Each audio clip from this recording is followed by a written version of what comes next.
네, 안녕하십니까. 10월 20일. 오늘은 이제 와인을 타마다 3탄 와인병을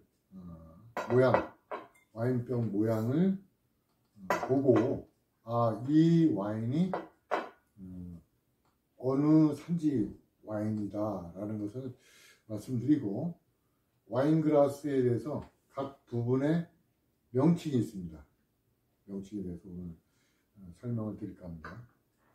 자, 크게 얘기해서 이제 와인 그러면 와인 생산지 때루아라고 하죠. 때루아, 토양과 토질과 강수량과 증발량 이런 것이 아주 적절하게 이루어진 그런 것을 때루아라고 합니다. 때루아. 그래서 프랑스 와인 그러면 프랑스죠. 그래서 와인도 프랑스에서는 뱅, 또 이태리에서는 비노, 독일에서는 와인, 이런 식으로 이제 명칭이 이제 다르죠. 그래서 프랑스 그러면 대표적인 게 이제 보르도 지방입니다. 보르도. 그 보르도 지방에서 병입돼서 나오는 병 모양이 바로 이와 같은 병 모양이 되겠습니다. 그래서 이 어깨라 그러죠. 숄더. 그래서 하이 숄더라고 해서 병입한 게 프랑스 보르도 지방의 와인이다 라고 얘기해야 돼도 과언이 아닙니다. 그래서 대부분 이렇게 하이 숄더로 되어 있죠. 그래서 프랑스 보르도 지방에서 병입을 한 그런 와인을 대체적으로 이제 하이 숄더 이런 스타일을 갖고 있습니다. 그래서 전 시간에도 말씀드렸지만 까베르네 소비뇽, 메를롯, 쉬라 이와 같은 포도 품종 병입한 곳이 프랑스 보르도 지방이다 라는 것을 기억을 하시면 되겠고, 그 다음에 이제 보르도 지방과 프랑스 대각선으로 어떻게 보면 마주보고 있는 쪽, 그걸 갖다 부르고뉴, 보졸레 지방 이렇게 나오고 있죠. 그래서 프랑스 보르도 지방은 대체적으로 레드와인 포도 품종입니다. 그 반면에 이제 부르고뉴 지방의 그쪽에서는 대부분 이제 화이트 와인 생산 지역으로 이렇게 손꼽을 수 있습니다. 그래서 병 모양이 지금 제가 갖고 있는 화이트 와인이 없는데, 보르도 지방은 이제 하이 숄더라고 얘기하지만, 이 부르고뉴 지방은 이 어깨가 좀 낮다 그래서 로우 숄더로 병입이 된 그런 화이트 와인 생산 지역이 대체적으로 부르고뉴 지방입니다. 보졸레 누보라고 또 밑에 지방에 이제 매년 11월 중순경에 출시되는 와인이 보졸레 누보가 있죠.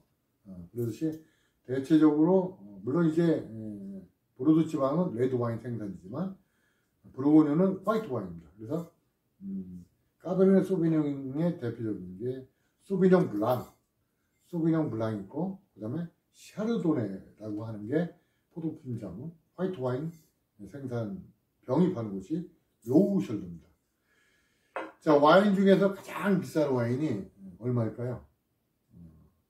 거의 1억에 이 낙찰 경매가 된 세계적인 와인이 있습니다.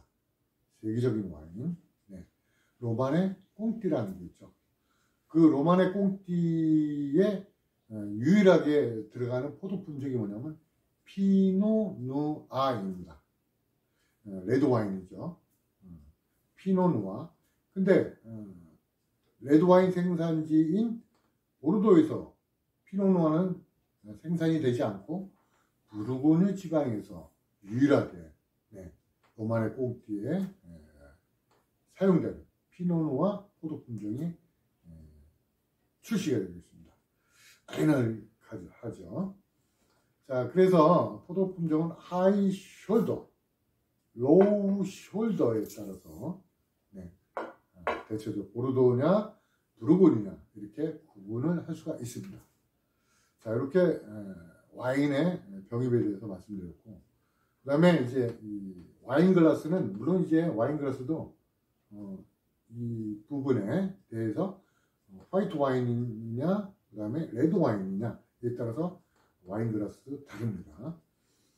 자, 와인 그라스의 명칭은, 자, 입 대고 마시는 맨 끝에 부분은 립이라고 합니다. 립, 그 다음에 바디, 그 다음에 손잡이는 스템, 그 다음에 아랫부분, 이거는 베이스. 립, 바디, 스템, 베이스. 이렇게 명칭에 따라서 얘기를 한다는 거. 그래서 와인은 대체적으로 이렇게 잡고 마시냐, 이렇게 막 잡고 마시냐. 어떤 설에 의하면 상관없다고 그럽니다. 그러나 브랜디 같은 경우는 손이 따뜻한 열기로 데워서, 좀 약간 데워서 마시기 때문에 바디를 잡지만, 와인은 이 스템을 잡고 마셔주는 게 거의 상례라고 할 수가 있습니다. 자, 오늘은 와인을 탐하다 3탄으로 레드 와인, 화이트 와인, 병입에 따라서 하이 숄더냐, 로우 숄더냐, 이 구분에 대해서 말씀드렸고, 와인 그라스의 각 부분의 명칭에 대해서 설명을 드렸습니다. 자, 오늘도 날씨가 약간 쌀쌀합니다. 모쪼록 건강하게 좋은 하루 되시기 바라겠습니다. 고맙습니다.